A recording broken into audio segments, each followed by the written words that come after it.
Video on BlueCruise, and this is a Mach-E GT performance. Yeah, it freaked itself out there.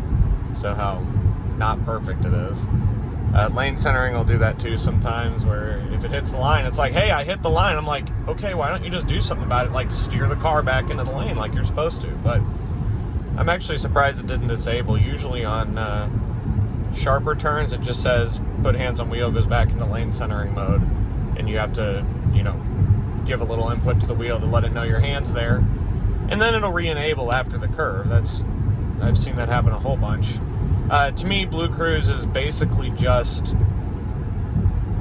lane centering, but since they mapped the whole freaking US, it's lane centering that you can take your hands off on the easy parts. So the parts where Ford thinks it's not going to get confused on, it's not going to run off the road. Now, it does make you keep your eyes on the road. So, for example, if I look at the instrument cluster, I'm staring at the instrument cluster itself right now. It'll pop up, watch the roads. As soon as I look back up, it goes away. Now, if I look at my phone here that I'm recording with, or if I look at the touchscreen for too long, it just says this, watch the road. As soon as you look back at the road, it stops. If you look at the notice for watch the road, it won't stop. If you look at the pony logo on the steering wheel, it'll do the second one with the chime. It's actually, the eye tracking is pretty good, because you can look through the whole windshield and it's fine. The second you look down, or you look past either pillar, or up, if you look up like this way, it'll do the same thing. But it's fine. It's nothing special. It's not perfect, but I do really like the feature. It does work fairly well. It's nice to not keep your hands on the wheel. As silly as that sounds, after driving so many miles without even any kind of lane centering, driving without your hands on the wheel is nice. And it doesn't really let you be inattentive, and it won't with lane centering either. If you don't look at the road with normal lane centering, it'll prompt you as well, which it did not do before the BlueCruise update, which is coming to every other active 2.0 equipped car.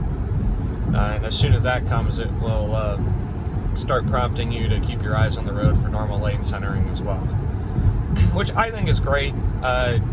As we see in the Tesla crashes and things, those are probably mostly caused by people not looking at the road while using auto steer. So that should solve that problem. As to my economy, we're at 2.4 miles per kilowatt hour. I am in the middle of Ohio, coming from Connecticut to Missouri. I'm going 77 miles an hour, which has been my average speed, 75 to 77. I've been getting between 2.2 and 2.7 miles per kilowatt hour. Going up in the mountains, it got pretty bad there for a minute, but honestly, I don't see it any worse than my first edition, which really is kind of expected. It's only a 10-mile lower rated range than the Performance Edition GT, so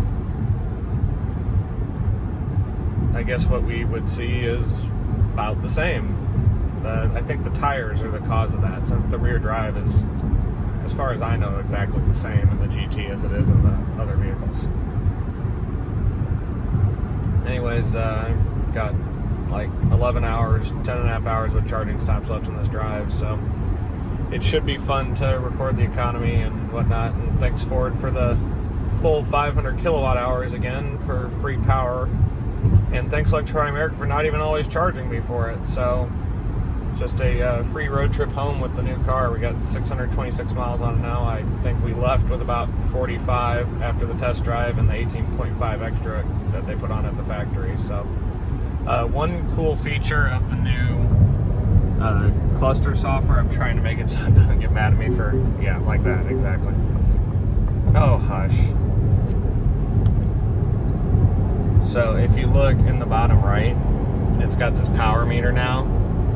So it shows your regen versus power, and regen will go green. It also shows a power limit. So, for example, I'm at like 90% power limit now. My guess is because the battery's kind of cold at 65.